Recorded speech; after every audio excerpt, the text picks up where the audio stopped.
shira sa tuni ti bi na ma ne dia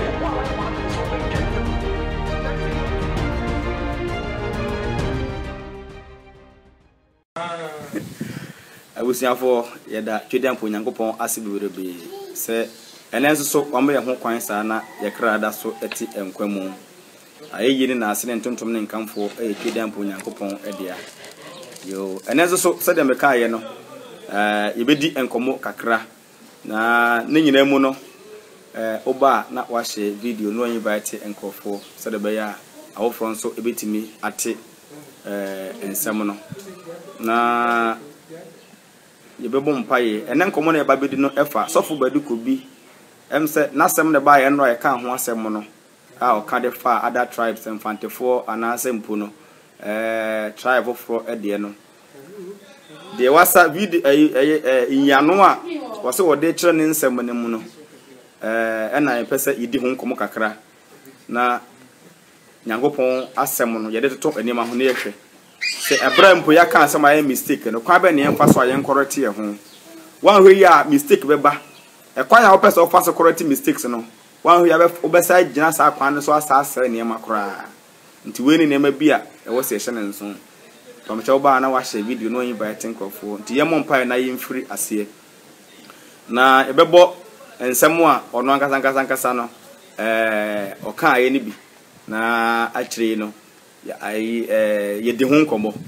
tumi ni ado nyankopon patampa ona boss roba asase ye judi nti ene ebo mpaye ona abohu ye mobo ka ye so ado ye tie ne ma wonhia no adom ni yachi ene nso so ma yenyansa nimdie emfa enka wasempa se de be ya ye kra betumi nyankwa wadom ti amen yo abusiafo emse ensem bebrebe nam social media de fa osofo eye Badu Kobi comment o meki ye efa mfantefo akanfo asantefo ne ewefo ema ho se na amanfo pi akase entwe yi eno akora no be ya hu video sabi e de bible no to ne ma woka e ma ye hu se nyame nipa no o kasa e wo so ma kasa ho bra enyam Colossians 4 verse number 6 no kire yen se ye ma ye kasa ho embra nyam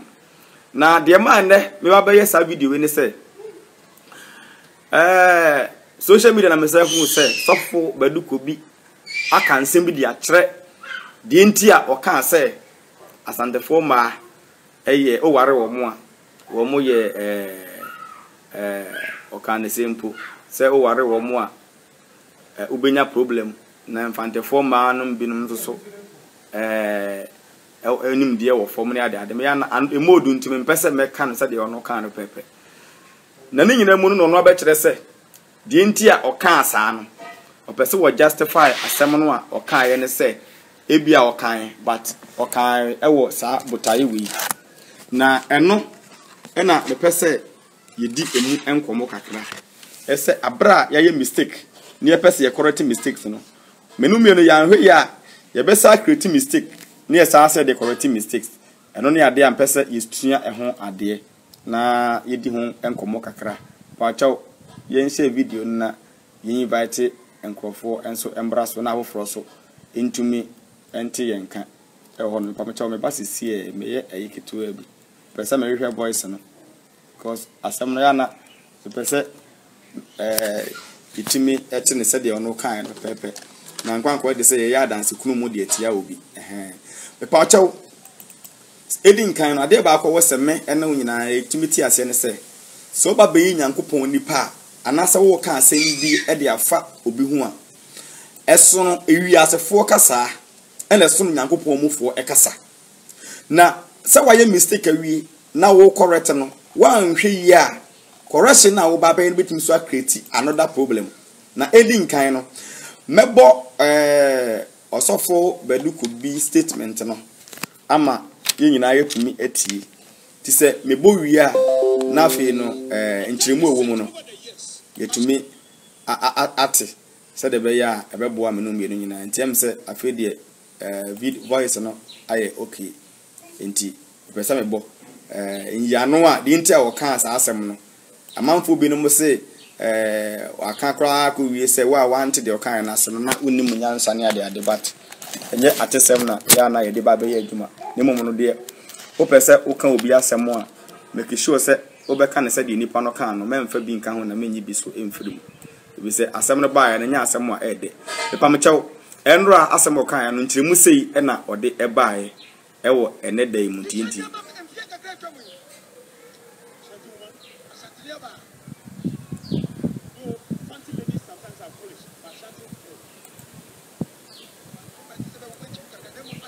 say voice no e wo from voice no wo from kra voice no e wo from kra na me besenka itumi etiase yi but voice no e wo from kra e wo from there is the passion of the tribe and last Friday what I said is not about Ashanti. It's about a minimum some voice in the dia. And I'm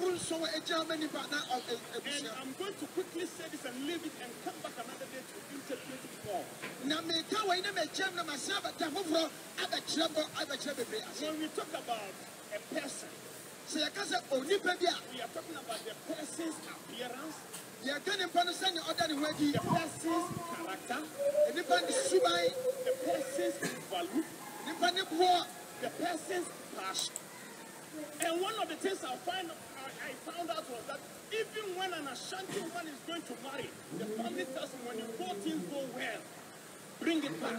When you go things don't go well, come back. The question is, what kind of husband is the person? And I even added and said, if my daughter goes enti ebusafo de entia na metwen ya na mbese ye che hade se de osi e kan no faaye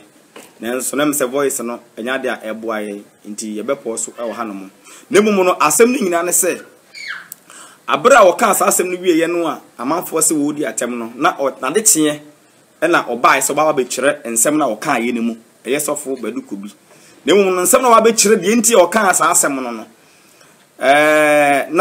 very very bad. If we say one, say me fan say obi ekura shoemaker ayi for shoemaker for edadoa ana say wo mu epane na so de wo ne ho na wo ka say opese wo twefiri nipadua no ho a wa hwe ya wa opese wo twen dade ni fi ne ho no obese plan because wo twena betima say plan bi nti yo situation bi wo no mo a me pa chaw say yo mistake bi wo no ma wo ye wi a untumi correct. The only correction obayane say obe apologize. Ade ba ko wo mu no no person or justify some no kind say na o good point no dey kasa but problem wo mu say enye whether so wo good point o woni good point o no wo ye no general say enfantefo asantefo ewefo dem senka o kan say ebinom ana dodo ewefo dodo no ma ana say ewefo ma binum asantefo ma binum ano de wachichem we de why ni general and say wo ye ni general de a uni other way say oba be chire asem no because kan no obi ateye the only way say ekoba ne say bia mistake ekoba ebetimi akoba say wo ye owarefo ana wo no wadanfo betimi aye mistake. Nemu we mistake the best way no James Proverbs chapter 6 verse 2. Was it the best way after say why you mistake and say obe apologize. Senka the next video no ye enro asem na me kan ye no man kan ye sabe e wasenka me to sabe mpa na asempo e wasenka me ma ehye dem na me kan no ebinom sa me kan no ema mfantefo ma no de man kan ye enye papa no. Now what try to be defended, but defending all day banning in answer Sakoko, we say, not just who defend the idea. To me, say, William said, all kind, that's you're right. And as William said, all kind, you're right, dear. There is no way, say, I was a Opacho, and I was a Osaka Samono. In Tim's question, say, so Becca Sam Fante for ma, Sabi, Omunim dear from in general. No one can a binomono, and you're right. Ubeti me a casa. Na me wie na mama ye nyina yen so on say topic no man say ye learn from obi mistake na so Badu Kobi aye no me no me yenu ye betima ye bi at any possible moment in time and say ya wo eba wo bi okro na day to day one ho ya wo yegidi ni wo bebu sa abe no na so sa abe ni se wo bu as gidi ni e me be ni ma wura na ye bu sa abe no enti one we are said Matthew 7 verse 1 ka say edua bi da wo ne edua ni so a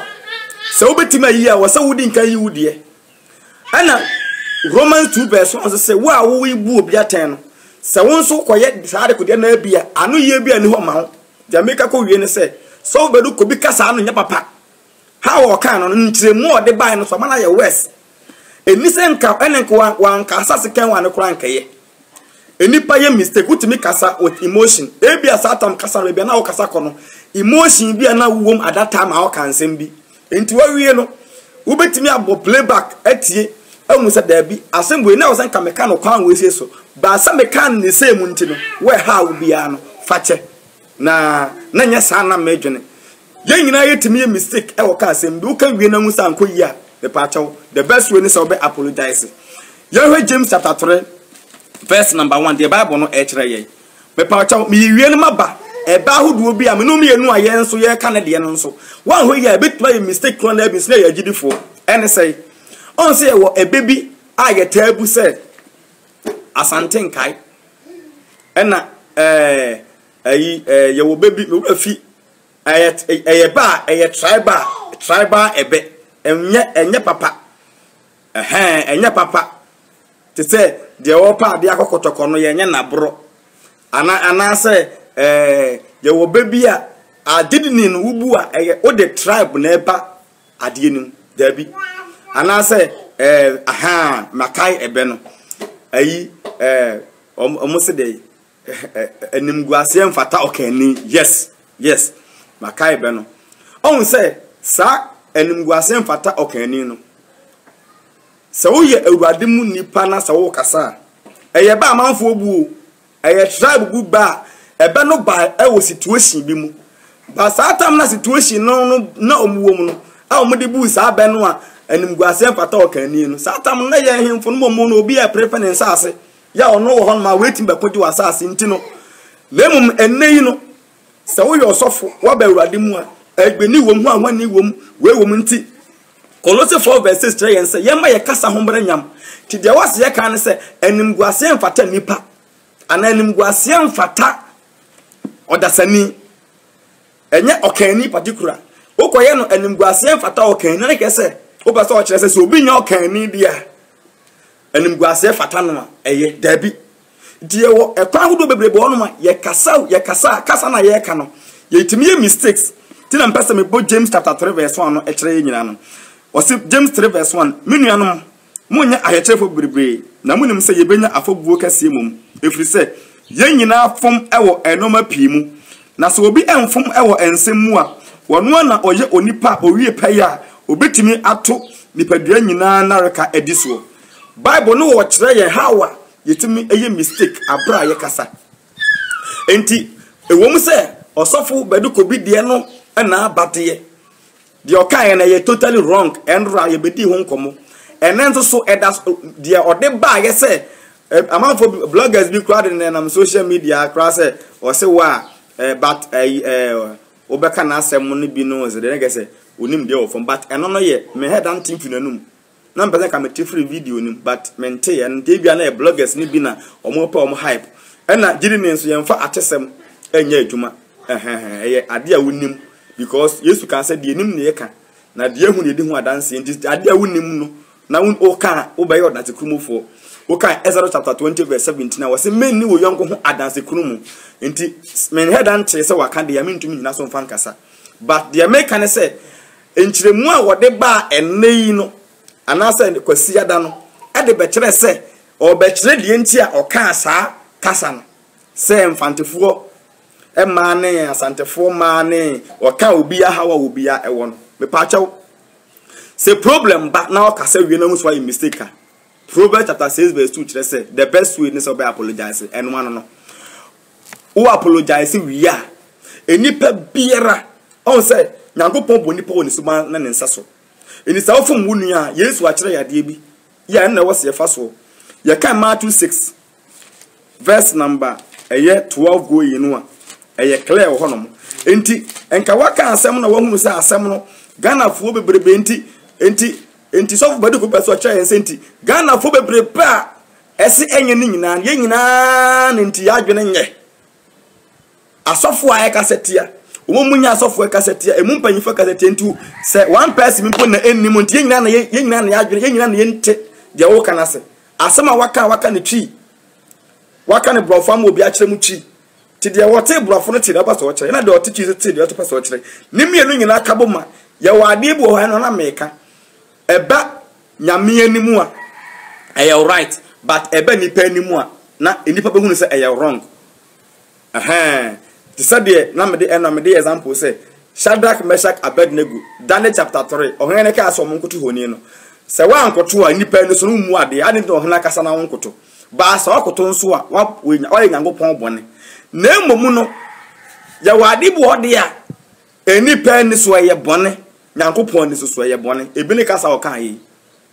senka woto sebe na o kan emfatefuo wo use the word ebinum pa nka asam no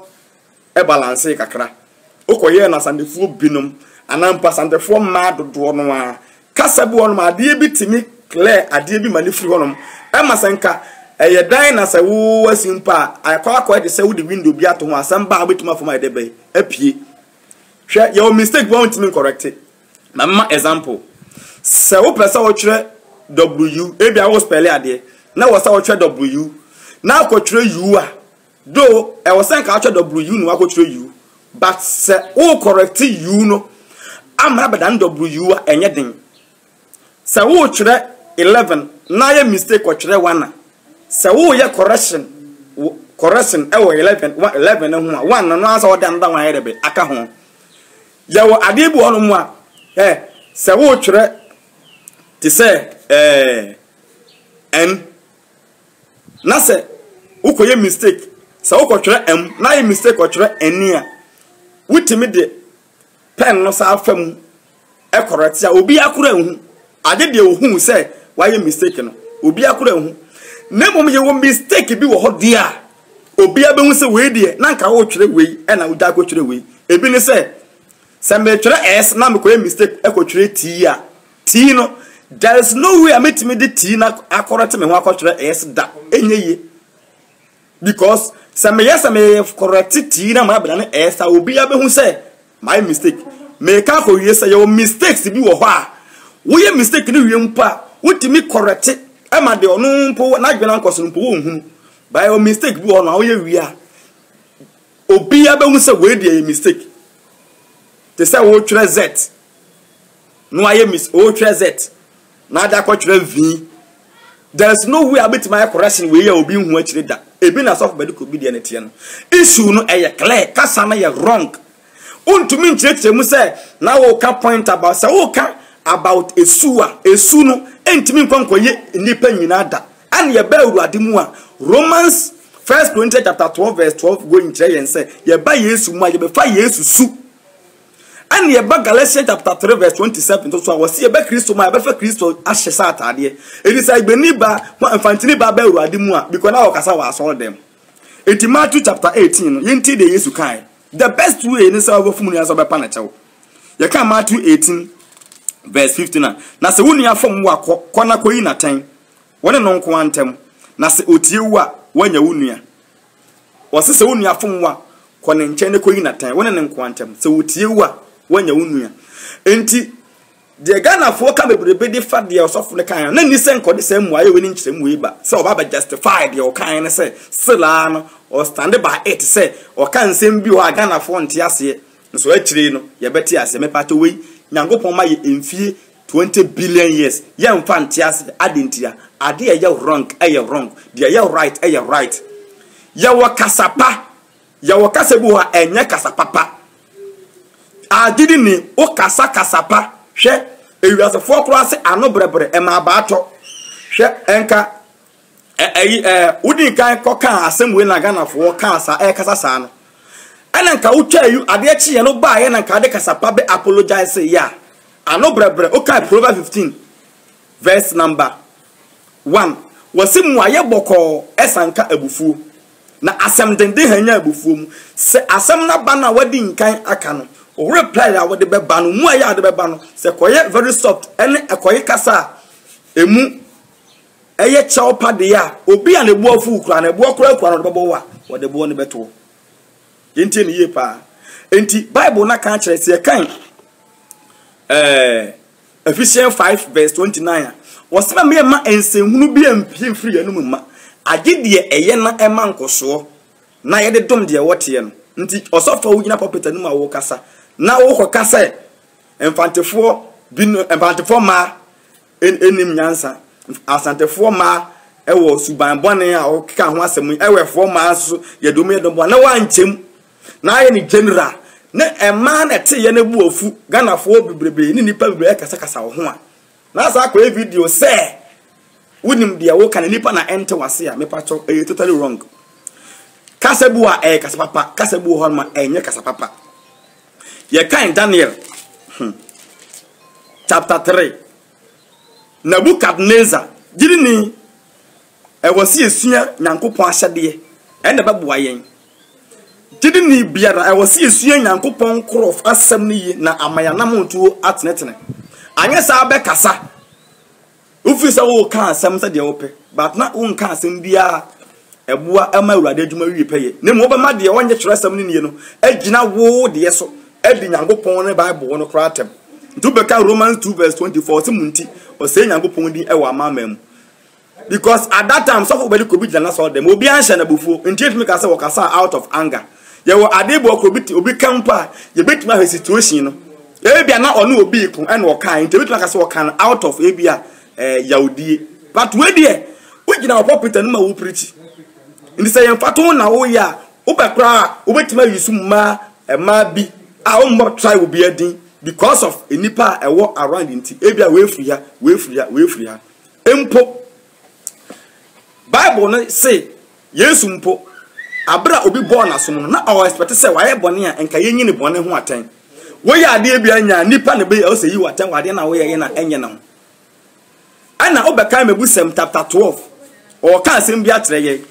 hwe so okoya na mistake wi a don't expect say obi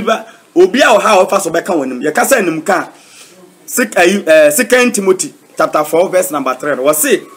yem nyina mun kan asem ne bra ne de anyim yentufu yen kan anim hwe anim ka enti o ka so waka asem bi say yetia mfantefo ma no fante ni ba bi de awufuo ebe onim awurade won di watam. But about how take close so you din ni so kasa because I want na ma ho kwan na aba ne sa ye kasa bo begina so aka wanim meme dia meme yi me twenwa anipa adwa kan say de o kan no very wrong o tia was say otimi withdraw ni statement no with immediate effect rather than so besa aba chire nsem ni mu say de o kan you right now oh you right there then you have no reason to apologize because when you mistake. Na bia no so bia the two on my the Bible too wo ya de nipa bia gina ho no ma e mistake en waye hwe yen hwe ade bi ye kan Acts chapter 5 wa Acts chapter 23 verse 5 Paul ekasa mi kire wo sofo bi ena obi ka chensa hwe na asam na Paul kan na ano wo hye ene nipa ne kase anasa opanyi na okase ekire no Paul hu say because na nipa dom ti na wonim de okasa Paul nim de okasa akire no it could be say Paul kasa out of anger ene nipa ne kase so opanyi na wo kasa akire no e wo Acts 23 verse number 4 na wona wo gina ho no kan say onya pon so opanyi e na wo ya no ena Paul kase anuanom minim say oye oso opanyi if you say wa twere say enka woman panyin ho bone biara oti ase eti Paul te say nipa bia voice ni tie fe voice of panyin na already draw statement no Acts 23 verse 5 o say o minim so voice of panyin bisa Nyankopon asem say men ka o man panyin ho de ba de obi ye panyin nka no ho asem bone enti adentina wakogina dum wo kasa Asante forma yewo ayewa Asante ma bebrebe emu wan emu ahema ewa Asante ma mu nyina na Fante fo ahema nyina ka ho ana nti asam na ba no de na eniya ehwe ne se apologize Nyankopon aka se obi fom na opa chewa we gidi ni a enfanye de ba de yemfanye because yenso yitimi fom ewo enema bebrebe mu eno na Osenkafo 7 verse 19 kan say woni pa bia no ho mo wote na waye papa a wonye bone nti nipa bi wa betima a mistake e wo kasa mu and obasa the next thing to do ni say we apologize yen church nsem mu bebrebe say o person defend wo ho wa abra say na kan ye wrong enti yenti asema Yesu kan wa Matthew 6 verse number 14 o say na se mo de nipa fomso efri won a mo soro janso de mo de ebefri mu na se mo amfa enipa fomso enfri won a mo janso emfa mo fomso enfri mu na kire se obi ye bone ne ya amfa nche no a Nyankopon so mfa de nche nti se Nyankopon aka se sem we kan aso dem ti no se oh de me kan no my mistake ni se kan me kan sa ti mo mfa nche Nyankopon asem be hye yen se de obi mpokura adwo bone a asem no be hye ne se wo se ono so de obone ye de be e chew but we dey be on next video no wo ba be chire mu de ntia wo kan na sa kire se ye wo two types of wo kan se wo ma wo ba bi nwale ohia ni da na sa ohia ni no na wo kan no mental hia mu be pa chew anya asem na ba on se ho no wo kan hia ni wie ma ba nwale poor man na wo ye be chire mu se poor no na eye mentally poor ho asem na wo kan enye physical poor ya te ase yesi wo doctor bone pi so nti say ye mentally poor ho asem na wo kan na enye se physical poor ya te ase but unti me kan kire ye say infantine for ma enim nyansa ne de wa kan general na eye right and unti fan dodging for bia why ni general to the best way ne say wo be apologize hwe Daniel Ohene Nebukadnezar e de asem bi ba nanim a asem nanka ye ba ni honam famu a ye be ka senka yensemfon ka nyansa bi anim but Nyankopon nipa biara edin da so wo ye osofo a obeka 1 Timothy chapter 3 verse 1 Bible says obi pa hefo adwuma a wa pa adwuma pa na so de saw hefo ne se mamenya ne ho asem bi ye de bai enka o mampanyin na kufu ado Ghana mampanyin da ayi Mahama Asante Hene mu gamanchemu so mu ba bontre be ya de no hu se problem bi kura Bible say the best way ni se mo say no apologize onu pa won fa Bible ni onko Nyankopon adwen no wo ukro Nyankopon adwen ne kire yen se the only way or the best of issue na bla mistake nti Nyankopon ya ne bone a ye ko ne nta wase ye ka na ye ka ne ye jai Proverbs chapter 28 verse 13 say the okata ne mara ton so no onye prom but the okana wo jai no be hu ne mabo ti se nka oka kasa na enye no papa no ena nka oka obone so why mistake ena wo jai ya obi no obe kasa ya tie obi but opesa justify your mistake there o share bufu ti na Proverbs 15 verse 1 say mwaye boko esanka bufu asam de hanya bu we get still you still stand by your statement yenko Daniel the other year Daniel ya enso wonya ho abotere efri say Nyankopon nipa no we example obekan 1 John and answer Matthew chapter 11 verse 28 to 29 you say munhwa me nsua me ebisa mejo na me bre me ho ase ewo akomam nti Yesu juo no a ono juo no enna ho pa na o se de ye adwuma na agoforo a enim awurade no ehwe yen esua ti so be yegidi ni wo society bi mu a Matthew chapter 5 verse number 13 go in chese ye yekura boposo ye ntimi hinta ye ne ewiase han ye ewiase nchene nti se de bi yira ye na ebe mede ne ye adwuma ti wiase ni kasa bone a ye ne ebe kire se won kasa pa yegidi ni gina bontene ko twitwa mpoa ekoye tribalism dia ewi akira mfa nkoso ma nti the best way ni say no say ke papa no ebe apolenge as chese wa mpache wa o say shabufu ye hwe Daniel de na me kan say de idi Daniel no na ka Daniel ewo reason sanka obeka asem a ope but Nyankopon hu woni mu na Nyankopon esroti ne mu nti no no Nyankopon adwene nti no o yusu Nyankopon adwene e ma Nebukadnezar akoma ton yem e ma Nyankopon e ma kundie bai asem ni na wo Daniel chapter 2 Nebukadnezar na akoda na wakoso ne daye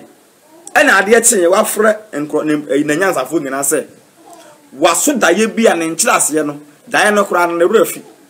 nemom o hye wo mu se wo ma nkyɛ anka daye na ono nko an ne koda so ye no anka daye na nkyɛ no ma sa anka ne nkyirase ankyɛ no a obekum mu nyina no ase wo mu nyina busuafo no mu fie nyina on se asem no nka no wodene nka ebia nka esofo bia nka beka say there's ohem na na ohen ehye ne kwase asem da bi enti de ohene eyi no say se enyansafo na anye sa antuma anche dai anka dai na nkyerase ya won konkokum wo mu no me pa chaw Daniel chapter number 2 your kind statement bi ewo wasi Daniel chapter 2 verse 12 wasi okay Daniel 2 verse 13 wasi enti emma no eba se won kum Babel enyansafo no na wo hwe Daniel ne mfefo no se wo bekun won woti ase wo hene na wo akoda akoso daye no awo no kada ne kire ne nkire wase dabi daye no nka wo rafi ne momro wo mo nka daye no awo waso ne nkire no mu ka daye ne kire wiya no masa aka ne nkire ase akire wo asem wo ihu ana betim de adi no but yenti asem bia ho no gidi ni wo kasa e wo so makasa ho mpa nyam Colossians 4 verse 6 da enchini wo mu to wo kasa akire nipa e wo so kasa mesi bebu ono ma ye nyina yetimi bu a ye mistake wo nti Badu Kobi de so Badu Kobi de na wo se sua lesson free mu mesi se bia wo ya Asante ni na wo kobu baby wo se nimguase mfata okani anasa wo ye kani a e bia gidi ni ubu sa ba no memu wo kasa nimguase fata okani a enye wo nyame mu anasa mpo wi asempo efise nipa bia no no ma na nimguase papa dia wase kan se nimguase mfata nipa embra na no mu ya sa tribalism sa tam na eye we ne hene agasa outtime da muntama we kutia we but ene ya Asante hene timi hu se sika ba mensem ma me fa sika ne bi nko voter region nko ma muns ebi munsuo no ma me fa sika ne bi nko bro na nko ma munsuo ne bi no na kire se sa tribalism no free ho no mu a ena Asante ni adwina igbeni ho egbeni adwina enkrani ho enkrani adwina fantini ho ntuba Asante mamu a ahopi wo ho sana bankran ya ahopi e wo ha wo konfanti asa obi a jawo enti ene wo kase yebu enti me kase yewo ebebi won ma yebu a e wo se asagiri fo no yetwa akire anya sa besa akoketi Badu Kobi comment ne nsa so e de ama menum yenu e wo situation bi mutese enimguase fata okani de opa ade akokotoko no yenye na boro na gese wo pa ade na wo fa akokotoko de yenye wa bla se de be ya enkrani bi ewo aso dem no mu a onkoti asem no ma ne nkoto suntudia wa bra ebia o ya Asante na wo kasa anasa enkrani na wo kasa de but enkoto Asante ni bi suntudia biko nyankopon wonya enkrani wonya Asante ni woye owiase nyin ona ebo bibia oye oba de ni mu ne nipa nyina efiri ebai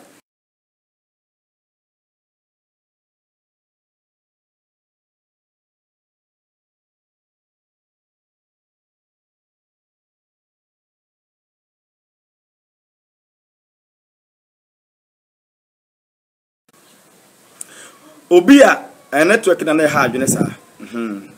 enti no mepamcho momfa nche Obadiah Amankwah ni ya na ye page no mo request you know say mo add my friend me accept munye yenti you say mo like mo keke follow no na mo tima follow and also like ye page no teachings of Obadiah Amankwah and also nso so wo wo YouTube no nso no channel na ye Obadiah Amankwah na ye do Facebook no na wo YouTube Obadiah Amankwah eno nso wo subscribe the video to one ma betimi ahwe bi your number nso ni 0247947812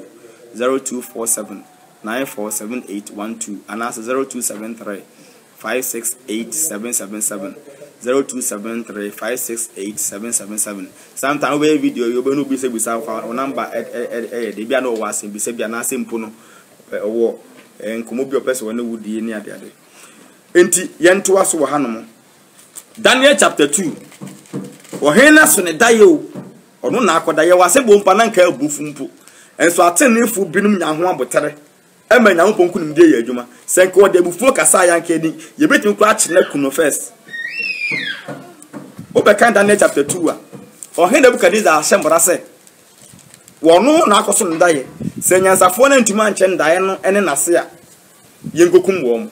ntu beka Daniel 2 verse 13 na wosi ntimba no ba se yenkum Babel enyansafo no tieni yo yenkum Babel enyansafo no nyina ene ye fe Daniel so se ka hukum Daniel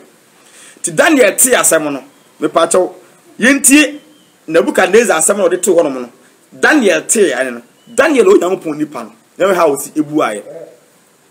Tina Bible ne say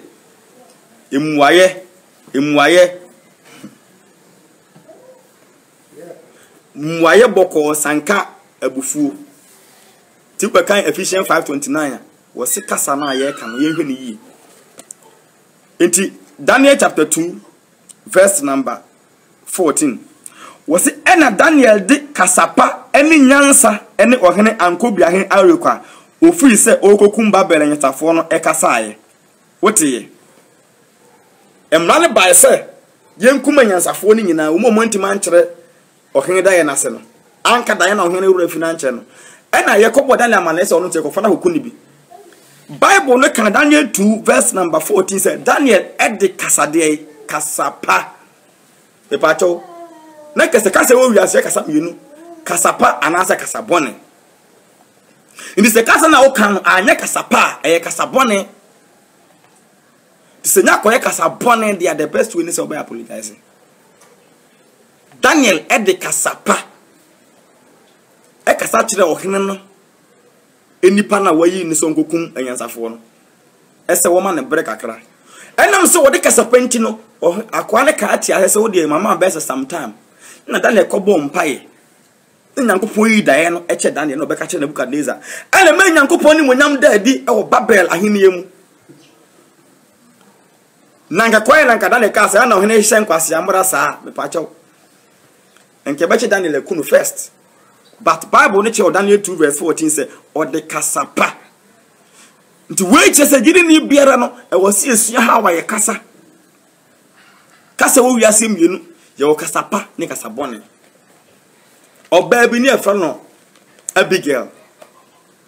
na ni kunu ede Nabal na Abigail ni kunu de Nabal no na Nabal na de bone kase ye di David abro ya David bu ofu a enka okọ akukum Nabal. But oba we nyameso ni ba te said na eye Abigail. Yenka 1 Samuel chapter 25 hona story na ewo. Na ye monitor fa ena ye nche bebere.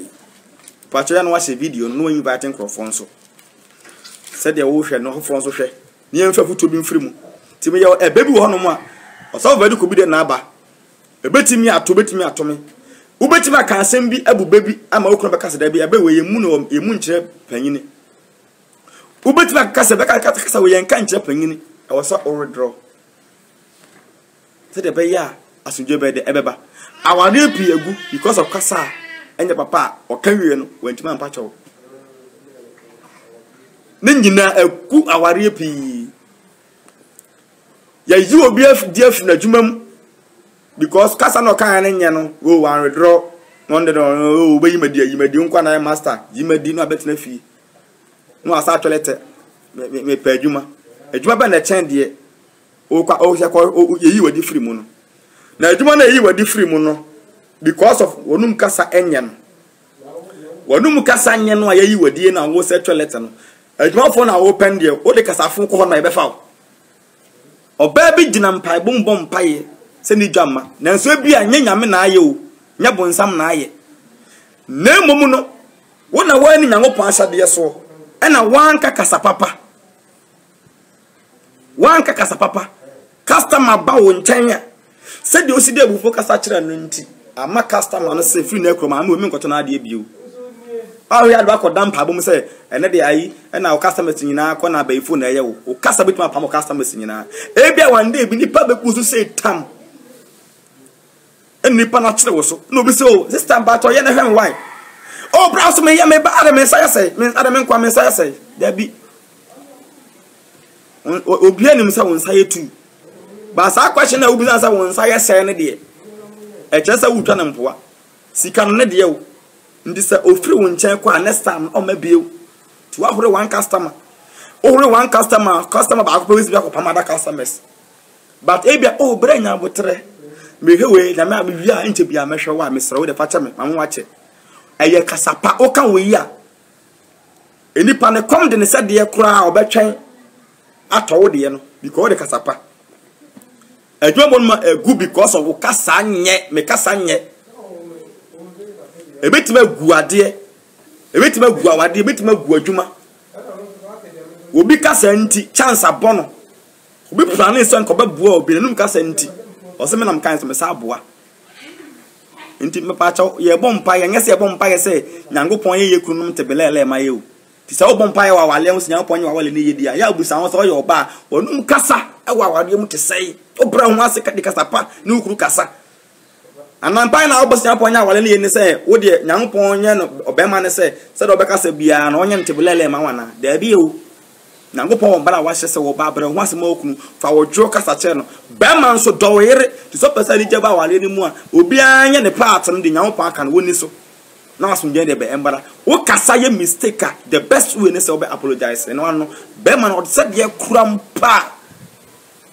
na kuma ba fom wo de mi wura wo de mesra fa cha me man ne pa e ade onu se me no time kan asa kasa bi se nchira wo da ne mo man se usi kasa che me na ma kuma ba so am kra me ka wi kra ma ye basa akra anti we de wakoto na nim we de mi wura mesra fa cha me enu anu no oba bi nye we o be ma se me na kasa cha me no wo ye hwan me no wo ye hwan sa wo ye hwan no ebitima gu awade ye oba o memu akoma no bi kura wo de bufu na kasa ache o mekọ ami akam ko fa pak me nema afi na kodu ma me nchen be se 6 months wie ya unya na kasa wo kuru nchen yan hwe yi oba bi na mpese ye nyina yesu ade bi efiri ni suban bi oda edi na die so na ye de ye disua ne ba na wie ye so ho badi kobi de na abawo part me be se yesu lesson free man ne ene topic one day wo kasa no wo ye mistake nti wanfa ebian ko kan se enfantefo ma binum enim nyansa problem bi ani ho asantefo nti na empanyimfo bi e kasa mtu kasa sabe no ye close bi odi ato no nti ba obeka so oto sabe enfantefo asantefo ma bi na kasa no de bi ko ato nchen enu mpo agidi ni no enisa wo ye tribal issue e wo aso dem ye mfa tribal mam obi asaka na adwena wo Asante ni wo hwan obaye Yesu nipa wa babaye Nyankopon nipa nti ye mfa tribe entag ne bio e basa wodi enchichemu e na eba emwa ipacho ye nkan quotation we 1 Samuel chapter 25 abra Abigail David plans to become Abigail kunu Nabel. Yinti Bible said ye plan say o man ka daye no ye bekum wo mo no. Daye no wan ka ye be dey ye bekum. Wan ka daye no ye bekum. But Daniel 2 verse number 14 no o say Daniel de kasapa. Kasapa.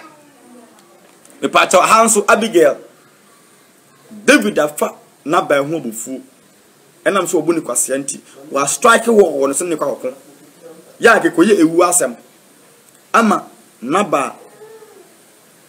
ena naba yere Abigail ekosia David e pa chawo yenti 1 Samuel chapter 25 verse 23 na Abigail hu David no wo ye ntemfiri na furumu so si fom na odnanim ebutu David anim na obonimu ase ekọ fom wote ase o ye fast ko David nche kwakoto no oba pa o sevu ni kunu afri ewuo bi ebe ni kunu nchen but okolusu ahobrase nyaho na asema ba na ko jani ku achi David wo ye kwasya wo ye de wo ye pabla no be ko wo ye hwan da bi ohun se de ni kunu ye no enye papa ti wo so tibi ye fast sevu ni kunu into was why fast corner by David in chain kokoto nanim bonimu asesere no was say 1 Samuel 25 verse 24 na ode ne ho ehwe na ase kan se mi wura meso ena amuye nyina ena na moafuna enkasa emu waso mwan na tie wafuna ensem tie ne ye o tie ne ye enti aha no Abigail ehwe na ase ene kasa ene David kasa na ti asemu a okan verse 26 na afei miwura se rorete ase na okrate ase yi Ewurade esanka o na wa medi moja ho so se wode wa wonsa ebetowre na afei ma watamfo ene won a wo pa miwura bone no enye Senabel na afei Achade a ofna e de aba me wura yi ma wonfa ema emrante a wodi me wura akire no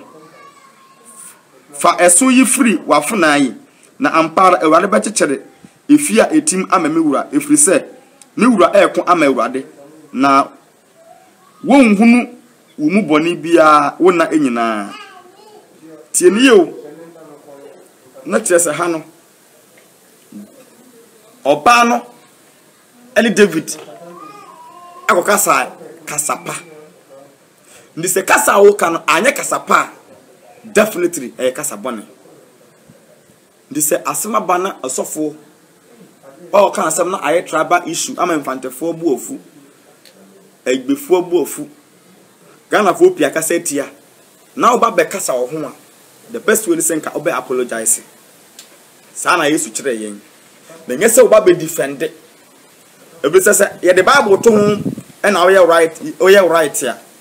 Anyway, as a four cries, we are wrong with the Rebecca Senior. Ebia, a crab one but no any pencil. But now you ain't but when what the Bible my wrong in the Pamus a wrong. The best way is also apologize. The woman no me alone against lesson from said about next time, yes, ye cassa. You know how I Rebecca actually will be. Empo a brand nipanumpo out from Yano. How I Rebecca actually no. Mwaye ayedebe nipa no enkonkoyi mwaya ede wo hawo ebeba enoa enti ena meba anwumbere se yemesua lesson frem menu miri nsua lesson frem na bra ye kasa no yenso ya nkasa kasa bia ebe akofa njitwire ede akọ obi so ede wo hawo ede abre ye na ngopon hu emobo na oma ne bambo emra yenso na onfa bone enche ye na onnomo ye na obi biara wo de wote ye no so yidi ne nko ana aginya wo pasem dia nipa eye bone fonso bata nipa ho enti mistake no waye no won ha obekorete no ye nya fa nche ye nua panyin no e ba panyin no na emo no yensua lesson mo na emfuru se de be ya yensu yenko ye bone kro na bi enhye so na emfa how ema se asemba akọ ebetimi ahwanyan said the James 3 verse 1 can say idaketo abako ebetimi aso ama edo ha bebrebe abana na opo hu yamobo na unhirae na ne bambo emra yenso na domti amen me sha do some ana mu say sha bia nipa to nipa go no wrong bia it was what you say you Christ no odi adanse say was say something say you may now subscribe.